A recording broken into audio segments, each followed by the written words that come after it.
Welcome to Fine Tuning with Drew Taylor, your one-stop shop when it comes to animation news and commentary. I'm Drew's co-host, entertainment writer Jim Hill, and he and I are recording this on Saturday, July 18th, 2020. We'll be posting this episode of Fine Tuning on Tuesday, July 21st, which is just one day after the 51st anniversary of man landing on the moon.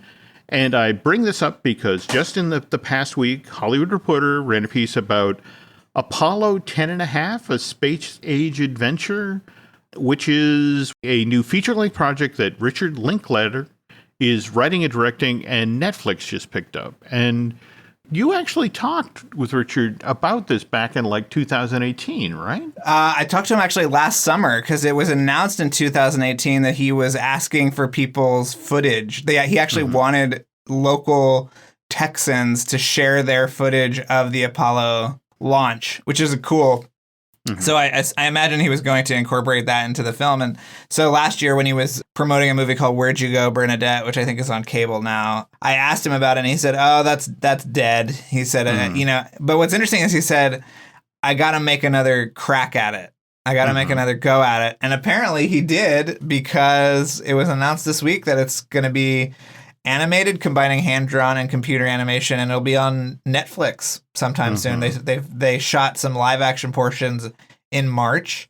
And, where were you when the space mission launched, Jim? I remember getting up, and my parents were already up.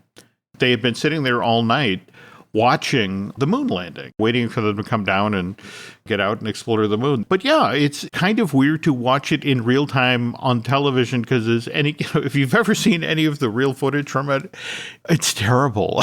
Yeah. I forget who did the amazing documentary with the color footage that was actually shot by the astronauts. Yeah, that was great. Yeah, it is such a contrast between, it was the equivalent of looking through a screen door. Right. Is somebody getting off of something? What am I looking at here?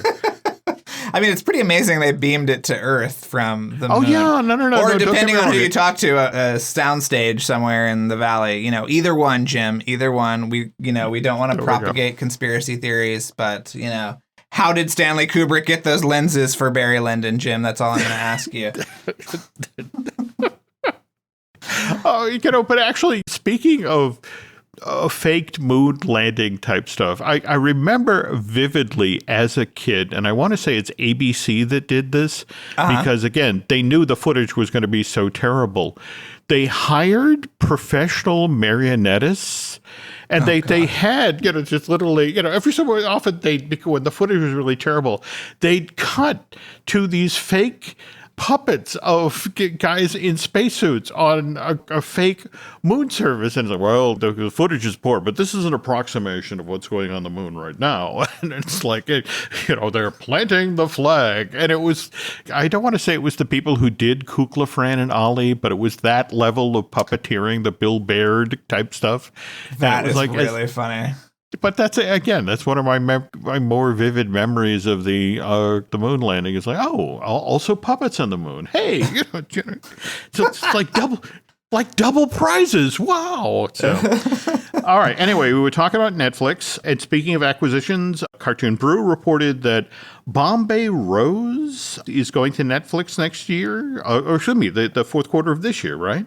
Right. Yeah. And it is a sort of a one-man storytelling showcase because, all right, Gitanle Rao? That sounds good. Yeah. Okay. But he wrote, designed, and directed this animated feature. It sounds like maybe their I Lost My Body play for this year. Oh, okay. The arty, you're going to get the Over the Moon, which is the more commercial, and then this one will be the more arty, kind of like Klaus and I Lost My Body last year. Listening to you, it's so hard to tell you work out in LA. It's like, I mean, this far out, you're already handicapping all right, so this film will take that slot. This film will take that slot. It'll fit the niche. Yeah. But I'm excited. Yeah, it sounds great. Okay. I can't wait. Okay, and talking about Netflix, Netflix has acquired the overseas rights to SpongeBob Sponge on the Run. And I think we were talking on the last show how this Tim Hill film is now going to do premium video on demand on Viacom CBS, and then at some point show up on CBS All Access in 2021. Yeah, just put it out now. Jeez, don't you want to watch it, Jim? I want to watch it. I do. I actually, I'm intrigued with how they've translated SpongeBob into CG. But speaking of let it out now, I mean, it was Tribeca back in 2018, right? That's when Howard first debuted, right? Actually, can I just make an amendum there? It actually debuted on some Disney cruises in 2017. Did it really? Yes. I mean, I think that was an unfinished kind of like workshopped version, but that is how long we've been waiting for Howard. Wow. Yeah. Yeah. Okay. But wow, you want to talk about a captive audience? Yeah, exactly.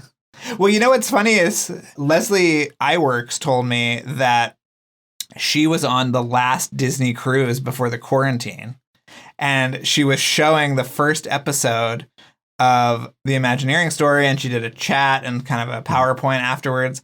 And she said because they were stuck on the boat so long, they did every single episode. They did a Q&A for every single episode on the ship, the last ship before the quarantine. And so how funny is that? That is a really captive audience. Oh, man. Somebody had to have seen those. Somebody's got notes, because she was able to put together a 6-episode long documentary. And you and I both remember when they initially teased this at D23, and it was going to be a documentary. It was going to be 2 hours long. Yeah. So I would love to hear what she talked about that didn't make the 6th episode. Yeah. You know? Yeah. Oh, you're killing me. Yeah. Okay, but anyway, all right. So we've been waiting. Geez, now it's all 3 years. Yeah. 3 years to see this. But to be fair, there was some lag time between when Don's first documentary, Waking Sleeping Beauty, debuted at Telluride. That was back in September of 2009. And then it had a limited theatrical release in March of 2010. Yeah. But that was only 6 months, not 36 months. Is this more about what's happening in distribution than, say, the quality of the film? That, there's just fewer and fewer venues for these sorts of things? Or yeah, and I think that obviously Howard is about Howard Ashman, and, he's an incredible figure in Disney animation, but maybe it was like too niche for an outside company. Or didn't he have a Sherman Brothers thing on PBS that also sort of didn't get wide release? So I think he probably didn't want to do that route either. So I'm so happy that it's going to be on Disney Plus, because it's going to have the widest possible audience. I don't know. Absolutely. Yeah. In fact, I'm honestly hoping that, given the way Disney Plus works, that typically when you watch something, afterwards you get that message, because you watch this, you should watch this, and that I'm kind of hoping that it directs people to Waking Sleeping Beauty, which is also a great documentary. Oh, it's wonderful. I've watched it so many times. And also, there's other great documentaries. Walton El Grupo is on there, and The Boys, I think, is on there now, and Frank and Ollie. Yep.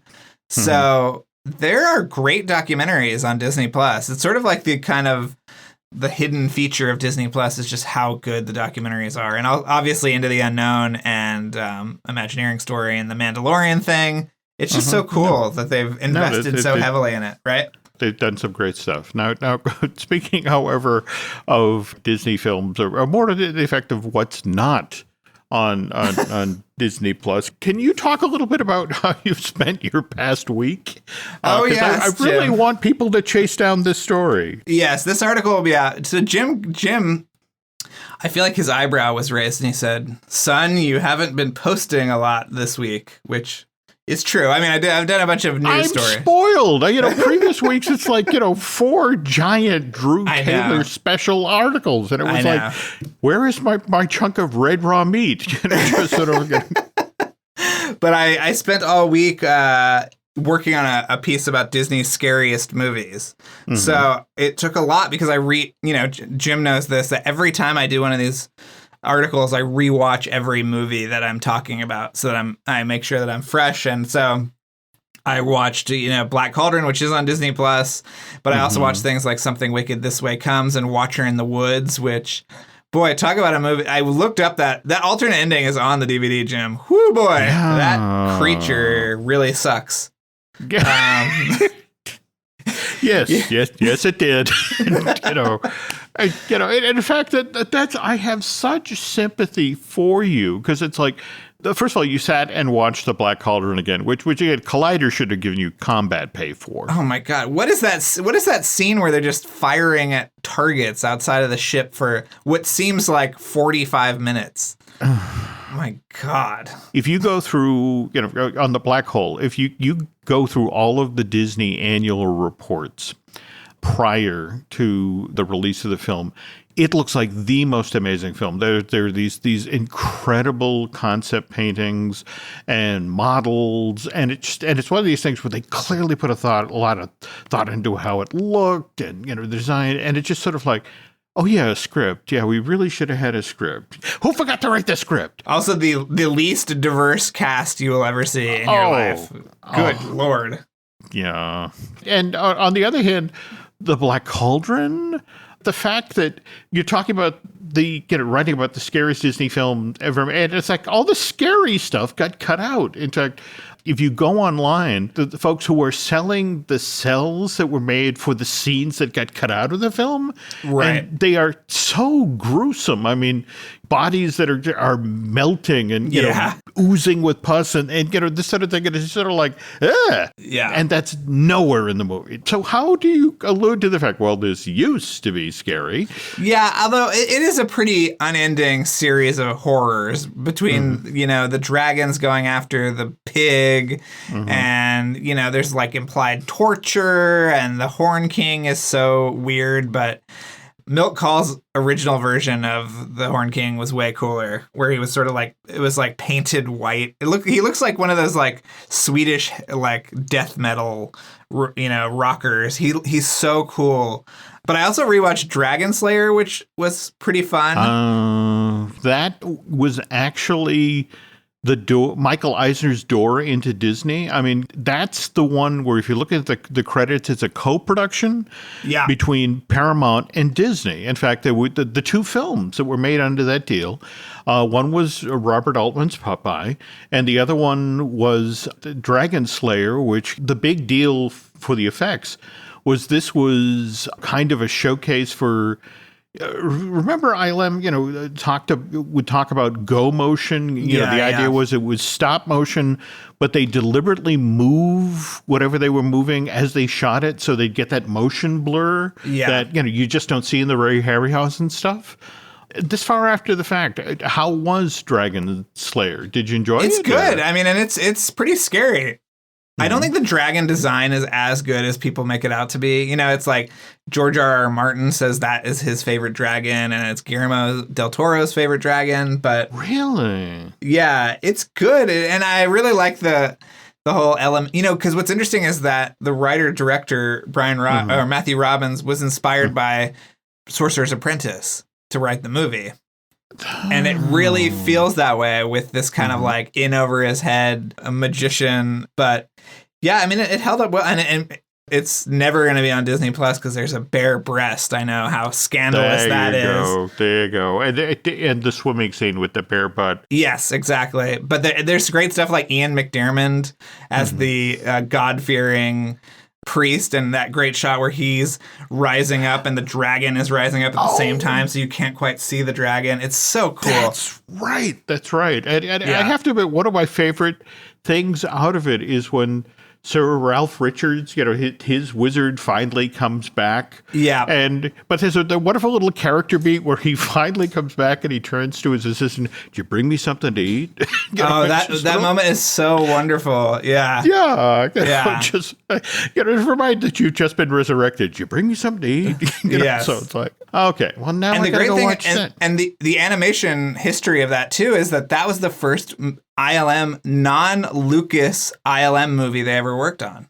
That's right. 1981, I think they started on it. So yeah, there you go. There's your tidbit to bring this back into the podcast. Yeah. Okay, switching to other things Drew brought to my attention this week. So let's talk a little bit about Cleopatra in Space.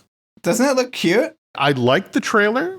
This is over at NBC Universal's Peacock, which officially launched just this past week on July 15th. Though if you're an Xfinity customer, they've been doing the soft launch, so to speak, of the streaming service since April. What's weird about Cleopatra in Space, Drew, that is if you drill down, this actually debuted last year, November of last year, in Southeast Asia. Did you know there was a DreamWorks channel? No. But I can guess there's enough, TV shows and stuff to fill it. Supposedly, Cleopatra in Space is based on a series of graphic novels that Scholastic started back in 2014. It focuses on Cleopatra's teenage years, but she's transported 30,000 years into the future to a planet with Egyptian themes that's ruled by talking cats, which sounds so much like Nancy in my house. The showrunner on this thing, Doug Langdell, he's an old Disney hand. I mean, he did animated series Buzz Lightyear Star Command, Weekenders, Disney's House of Mouse, Dave the Barbarian, which was a really fun show that died too soon, plus Darkwing Duck. Oh, wow. Yeah, so... Were you getting any Luxor vibes off of this thing? Well, are we talking Luxor the Hotel? Yes, yes, Luxor the Hotel, yes. I have to admit, I did look for where I would leave my luggage. Yes. So we will be covering the Luxor at some point. We will. In we this will. podcast we will. that we have not gotten off the ground yet, but we will. No. Yes. And that's not Drew's fault. That's my fault. But anyway, beyond that, we were talking about somebody leaving Disney for DreamWorks. So let's talk about somebody who left Pixar for Universal. So what do you make of this Josh Cooley news, the Little Monsters project? Well, I'm very excited because you saw who's doing the concept designs for this thing. Yeah, right? Crash McCready. McCreary. Yeah. Anybody who's ever seen any concept art by Crash over the years, I mean, this guy's the top of the top of the top. Yes. So you've got Crash, but this is going to make the Universal monsters all age appropriate? Yeah. I don't know what it is. And it was also described as live action and animation, which it feels like this should just be completely animated. I mean, we should go back to the ILM Frankenstein movie, which we've talked about on the show a number of times, something like that. But I mean, Crash is literally maybe like the greatest creature designer right now. Oh, yeah. Absolutely. Between Pirates of the Caribbean, and then he did all the characters for Rango. I think he was actually credited as his production designer for Rango. But yeah, he's amazing. So I just can't wait to see what that looks like. You're right, Jim. It was probably born out of a consumer products meeting that said, how do we make Wolfman plush? But there could be something good that comes out of it, Yeah. But at the same time, did you see who's producing this? Todd Lieberman and David Hoberman? Isn't Hoberman the one who's working with our buddy Josh? Oh, on Hunchback? I think Hunchback and Shrunk. Okay. It sounds like there's a solid hand guiding this thing. Yes. But didn't Josh already line up a Transformers movie? Yes, he did. And he lined up one other movie too. I mean, he has a number of projects in development, but you and I both know in Hollywood, you have to be working on 5 things simultaneously because 4.5 of those things will fall through. So I give him credit for getting some fires in the irons in the fire, because he also, just got an agent, and I'm sure he's being shopped around and stuff. So but I appreciate Josh's hustle. Okay, well, yeah. You know how I feel about Toy Story 4, Jim. You know how I feel. Yeah, I know. We've had that conversation. Now, speaking of Pixar-related stuff, this coming Saturday, July 25th at 2 o'clock, you want to be in a Zoom conference that the folks at Gallery Nucleus are setting up. This is going to be their panel for The Art of Pixar, that wonderful book that we've hyped. We've mentioned a couple of times on the show. A couple of times here on this show. But I feel bad for the whole Onward thing. I think that, in fact, I was just talking about on I Want That, how just a week ago today, Nancy and I were in the Disney store at our local outlet mall. First time we've been there since the thing closed. In fact, it just reopened like 4 days beforehand. And the first thing you see when you walk in the store is the Onward display, which still is hyping the March 6th release. And it kind of kills me because this film was thrown into a eclipse, and it has such a wonderful ending and such a great message. And I love that you're going to get the chance to put this thing back in the spotlight. So all right, so again, this is 2:00 on July 25th, but that's LA time, folks, want to point out. And this is being set up by the folks at Gallery Nucleus, and it's you and story artist Lee Tang, is that correct? Mm-hmm. And also character designer, visual development artist Maria Yi. And the idea is it's an hour-long presentation, and you're going to take folks through how this film was developed. You're going to take questions. So, you can reach out to Drew. You can reach out to, Maria and Lee. And also you're going to have the opportunity to get an autographed copy of The Art of Onward. And I have to tell you, as I mentioned to Drew earlier this week, I have already purchased my copy of Onward with the intention that at some point in the future, Drew and I would be in the same room and he would autograph it. I've given out up hope on that ever happening now, folks. Thanks to COVID.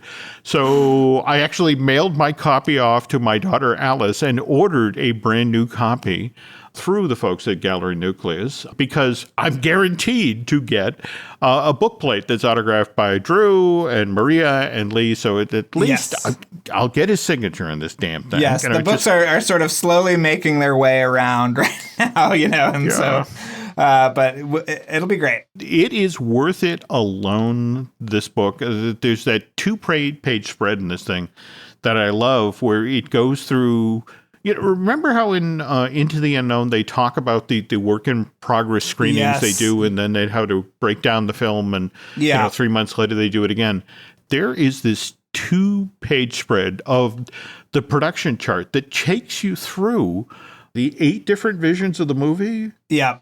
You see characters come and go, and, the Jenny character is, I'm sure we'll talk about her during the thing. And it's really amazing. I love that they included that. When I saw that too, I was like, oh, this is really great. I mean, the whole chart wasn't filled out when I saw it because there were many months left to go on it. And at least I think one more screening. But, it was also nice because it was locked, I think, early because the whole team went to go work on Soul from Onward. So all hands on deck for that one. But yeah, it's going to be really fun. And I'm going to be more as the master of ceremonies. So I'm excited to get to talk to Lee and Maria too about all this because, I love the movie. I'm going to watch the movie again beforehand probably. So, it's going to be fun. I promise. That's July 25th, 2:00. LA time. Mind you, you do have to buy a $5 ticket to get into the Zoom presentation, but honestly, it'll be money well spent.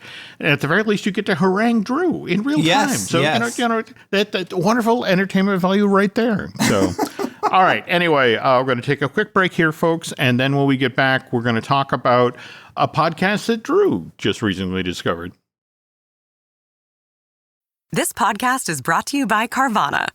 Carvana lets you buy your next car on your terms. Explore a massive inventory online, filter for what matters, and find your perfect match. Then choose delivery to your home or pick it up at one of Carvana's iconic car vending machines. Every car also comes with a 7-day money-back guarantee, so you can make sure it's the right fit. Buy your car on Carvana. Delivery or pickup fees may apply. Limitations and exclusions may apply. See our 7-day return policy at Carvana.com. Carvana.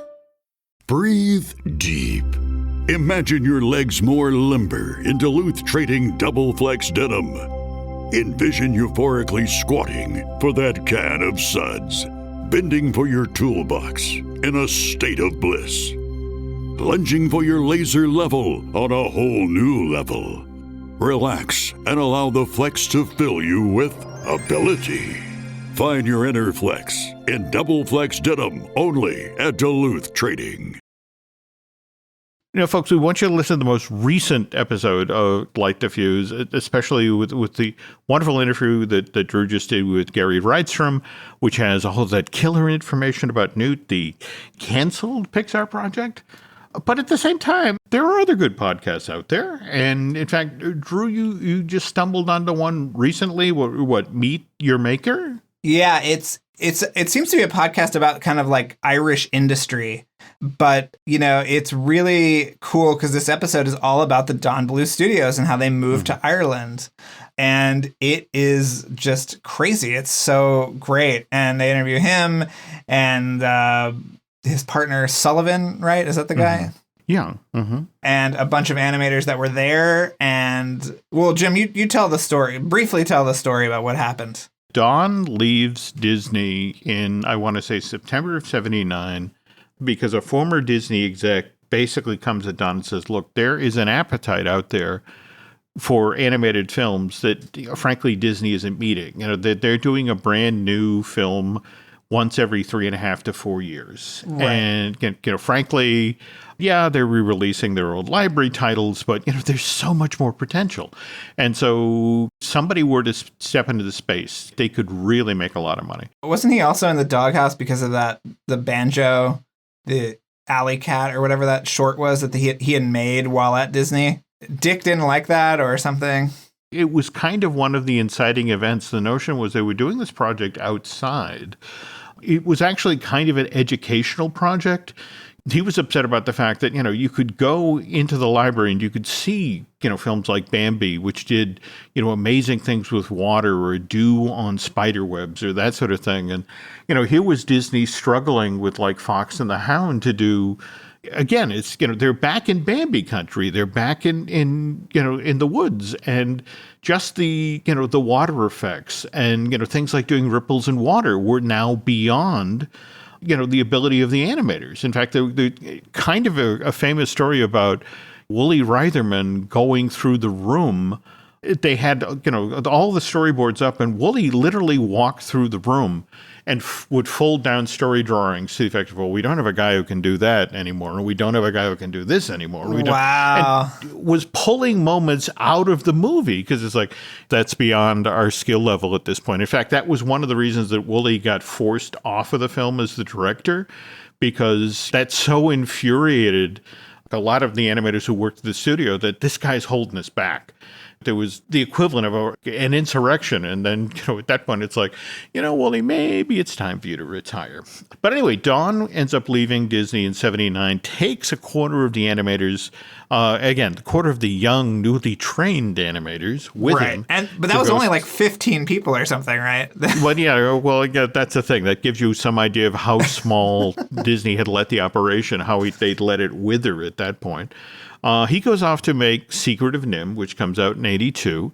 I personally think is an amazing film. Me too. Between the color, what they tried to do. I mean, it's clearly an animated film made by somebody who has studied the work of George Lucas, who has studied the work of Steven Spielberg, who's making an animated film for a modern audience. And in fact, Secret of NIMH doesn't make any money. It comes out during an incredibly tough summer. The summer of 1982 was was a bloodbath. Yeah. Yeah.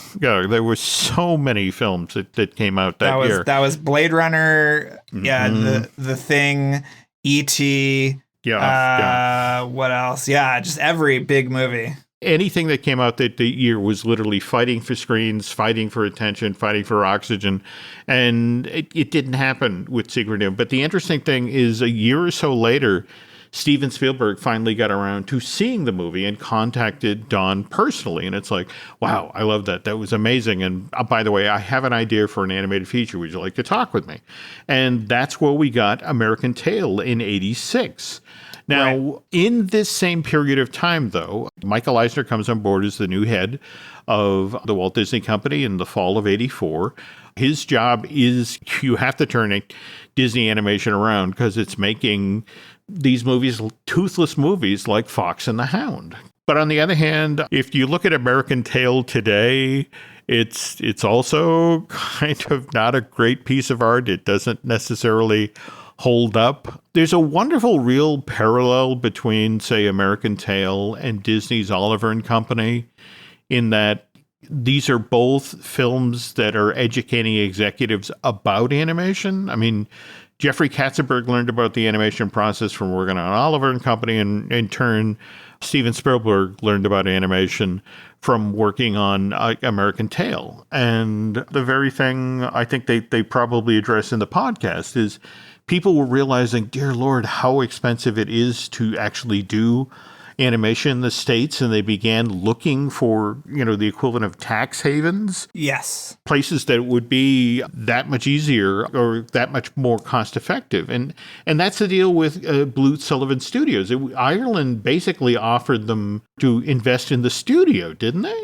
Yeah, it was the largest non-industrial investment in a private company that the country had ever made, which is just amazing. Yeah.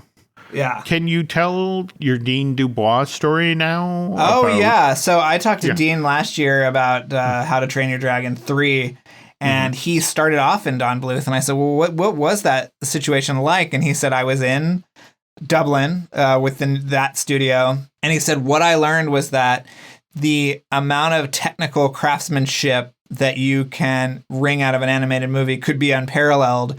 But if you don't have a compelling story, none of it means anything.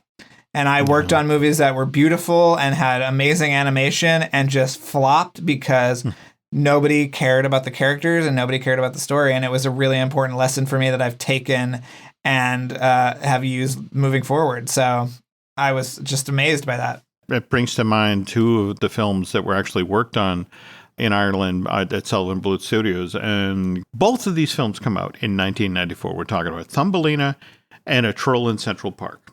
And we were just talking about how tough it was to put a film out in the summer of 82. Imagine you're bringing not one, but two animated features to the marketplace in the year that Disney's The Lion King comes out and basically blots out the sun. And the thing is, if you watch Thumbelina and Troll in Central Park today, these two films they're among the first times that people have figured out how to do CG and hand-drawn side by side in such a way that it's seamless. There's a sailboat scene in A Troll in Central Park, where a sailboat is basically flying through the sky. But again, it's also animated to a song that's sung by Dom DeLuise, which of course, everybody loves. Why was Dom DeLuise in every one of those freaking movies, Jim?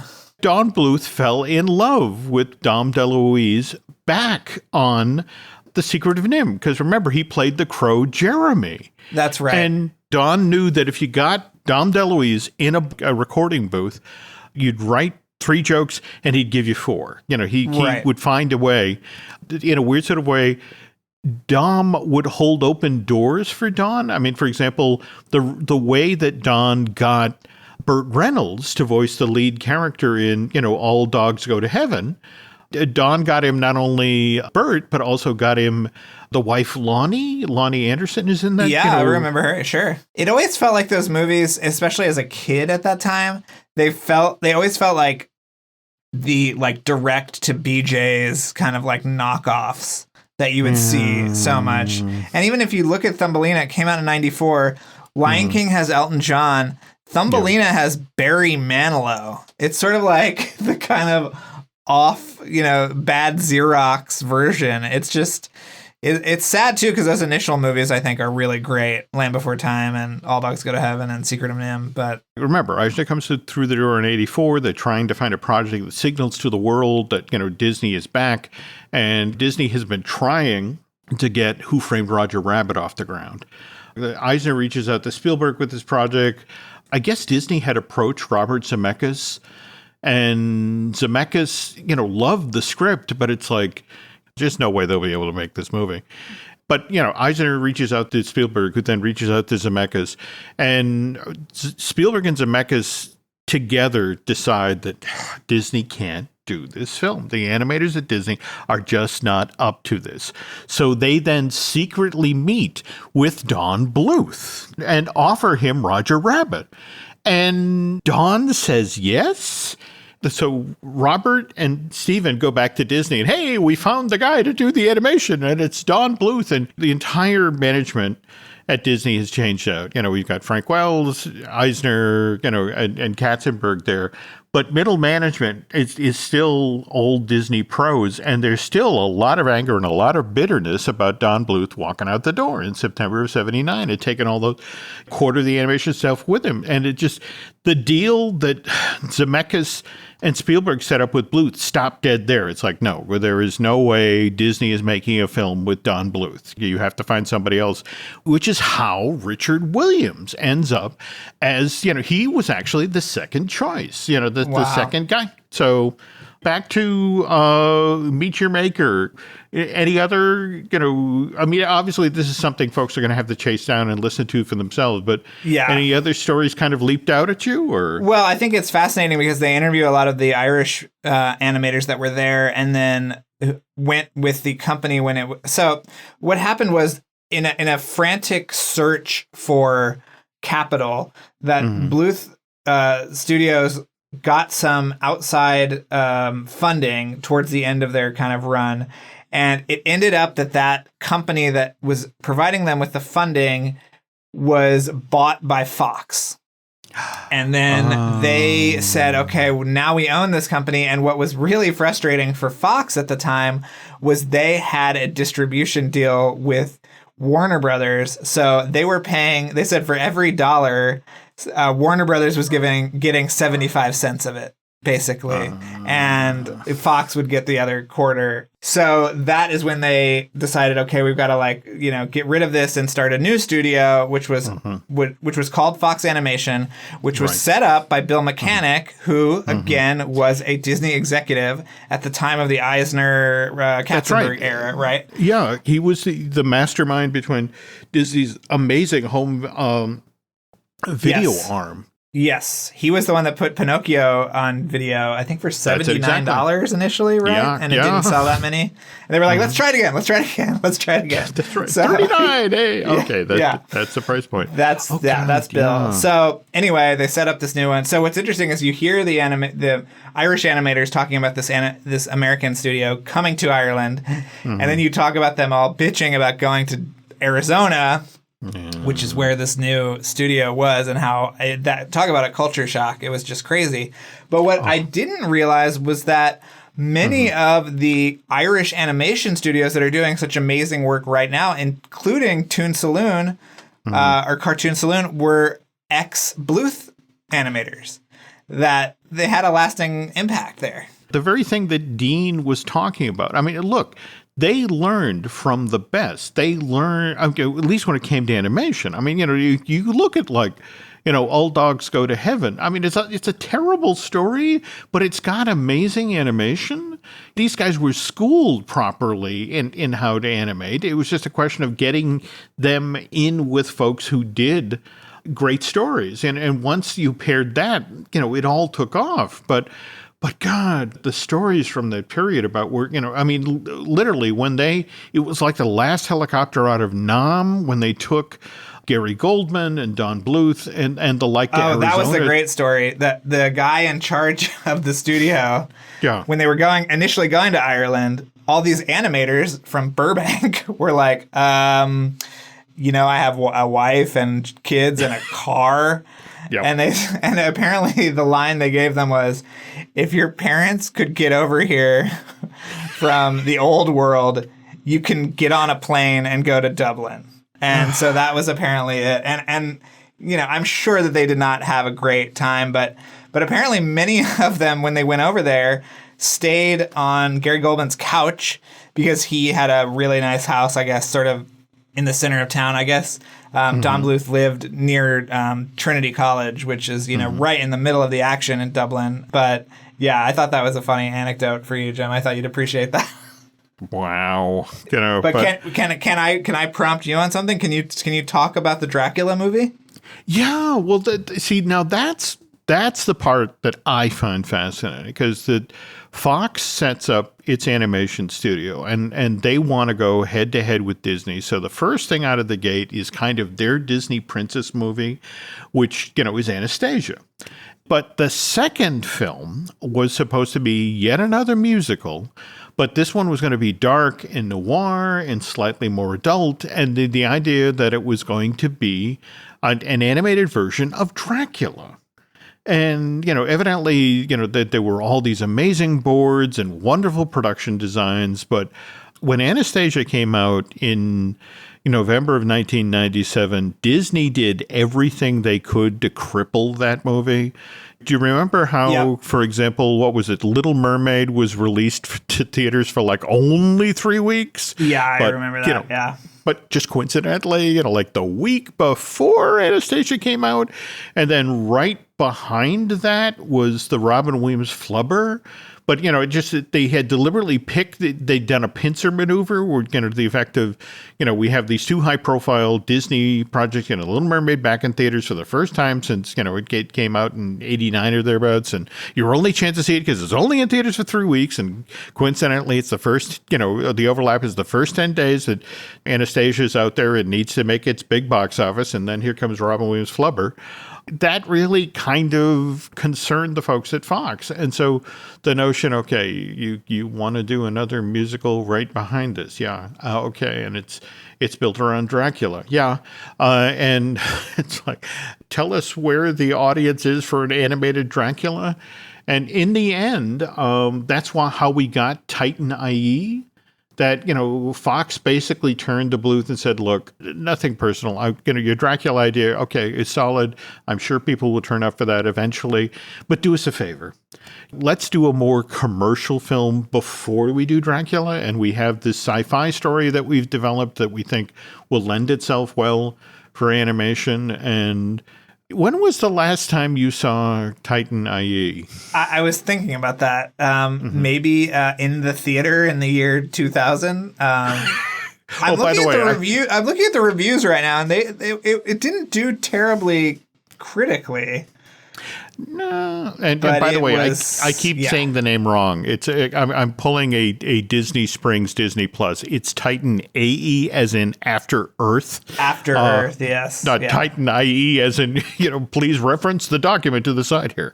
But just, for me, what always struck me as odd about Titan AE is like, do you remember that Nathan Lane is the voice of one of the villains? At the point you're casting Nathan Lane as the voice of a villain, you really haven't, don't get me wrong. Angels in America, he did an amazing Roy Cohn, but Nathan as an animated character does not a villain make. So right. Yeah. I don't know. Should I rewatch it? I don't know. Are you going to be taking heavy medication anytime soon? It's the only way to enjoy it. Yeah, I don't know. I'm sort of interested. I want to tell you, Jim, to hold on to that Art of Don Bluth book, by the way, because going price on Amazon right now for a used copy is a cool $970. So that's but the fascinating part, if you Google Cataroo, that's Cataroo. John Cawley, the author of the animated films of Don Bluth, has actually basically put up every individual chapter from that book available online for free. That's great. All of those stories, for example, the talk about, going after Don Bluth to do, be the director of animation on Roger Rabbit are right there. So go check those out. Okay, I'm going to do it. And speaking of things you should definitely check out, let's talk about Light the Fuse. So, all right. So we just talked about the Gary Rydstrom episodes. Those have wrapped at this point, right? Yeah. So you have to listen to them, Jim. I will. Yeah, maybe we'll talk. If Jim has 7 days to listen to one podcast episode, hopefully he can do that. Maybe we'll talk about it on the next episode and what he reveals about Newt and also what he reveals about Wall-E. So there's some interesting things there. But yeah, we have a lot of great guests coming up. I'm just very tired all the time, Jim. You understand this. You have 19 podcasts going on at all hours of the day. A solid week of watching the scariest Disney films. Oh, and I did have a big article out this week, Jim, that you just didn't see. I ranked every Pirates of the Caribbean movie. I did. Again, in fact, I was going to once again take issue with you. Yes, go ahead. All right. So let's see. You went with Pirates 3 as at World's End is the best one, right? Yes. I just think there's just so much in that. I mean, it's a lot of movie. Don't get me wrong, but I love how over the top Gore Verbinski it all is. So that is my choice. And I love that final fight between the ships. I think it's just amazing. It is, and in fact, I love that you cited it's not Norrington. What is the name of Tom Hollander's character? Oh, yeah, that is great. Him walking in slow motion down that. Yeah, and his hand cool. on the banister as it's exploding, Yes. basically just. I have to admit, you pick the right stuff, but at the same time, the discovery of the first film, I mean, every time we went back to the world, it wasn't necessarily that sort of Shrek situation where it became a Xerox of a Xerox of a Xerox. Right. I actually have to circle back on Dead Men Tell No Tales. That one actually played better when I rewatched it. And the fourth one, I think, is just a total wash. That movie is just awful. But my poor wife would come out of the bedroom or where she was working and just say, "Why are you still watching these movies?" It's just 3 days straight. You talk about how that is supposedly the most expensive film in the series. What, with a price tag of $300 million? I think it was I think it was 300 after tax credits. I think it was 400 all said and done. See, now the problem is I remember the stories when that was in production, how they actually cut stuff out to bring the price down. Like, for example, the whole scene in London, the original conceit was that it was set in winter. We're going to get to see Jack Sparrow, who's always in this tropical climate and always looks like he's overheated, in London in the middle of winter. And in fact, that supposedly they cut out this elaborate chase on the frozen Thames during an ice festival. Oh, that's really cool. Yeah, but it was just the notion of we cut all of this stuff out to save money, and so it still wound up costing $300 million. Yeah. I don't get that. Wow. Listen, you don't get a Judi Dench cameo for free, Jim. Is all I'm trying to say. Tell me there wasn't an Artemis Fowl make good in there somewhere. All right.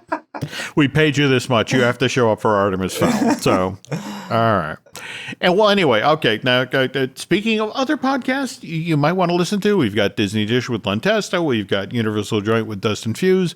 We have Marvel Us Disney with Aaron Adams. Likewise, looking at Lucasfilm with your good, close personal friend, Drew Danzy. Close personal friend, mortal enemy, Jim. The terms are so interchangeable. Yeah. There we go. Okay. And again, pleased to report that just this past Saturday, we finally posted a brand new I Want That. Can I give you a topic for the next I Want That? Absolutely. Okay. This stupid merchandise from Grand Floridian that has Beauty and the Beast all over it. Oh, isn't that tied to the library, the bar there? Yes. The bar that's no longer open? They literally open? are like changing the logo of the Grand Floridian on merchandise to be a silhouette from Beauty and the Beast. Sucks. Yeah, that's all I have to say about that. But on the other hand, there's lots of guys from the NBA right now that are looking for things to do, so they're probably going down and buying that. So, all right. Tell you what, folks, if you could do Drew and I a favor, if you could head over to iTunes and rate and recommend not only Fine Tuning, but also put in a good word for Light the Fuse. We'd really appreciate that. Likewise, if you really, really, really like what you heard here today, head over to Bandcamp and subscribe. Again, remind me, where can we find you on Twitter and Instagram? Drew Tailored, like a tailored suit. On Instagram, if you like pictures of 80s malls and also my dog, please check out my Instagram account. It's good. Nova the Wonder Dog. Yes. Yes. Yes. Love her. And likewise, Nancy wants me to remind you that if you want to find us, you head over to Twitter and Instagram. We're there as Jim Hill Media. And over on Facebook, it's Jim Hill Media News for some reason. Anyway, I guess for now, that will do it. I have my homework for Mr. Taylor. I have to go listen to the Gary Rydstrom episode of Light the Fuse. Yes. Likewise, in fact, we'll have to wait to record till after Drew's presentation with the Gallery Nucleus folks on July 25th at 2:00 Pacific time.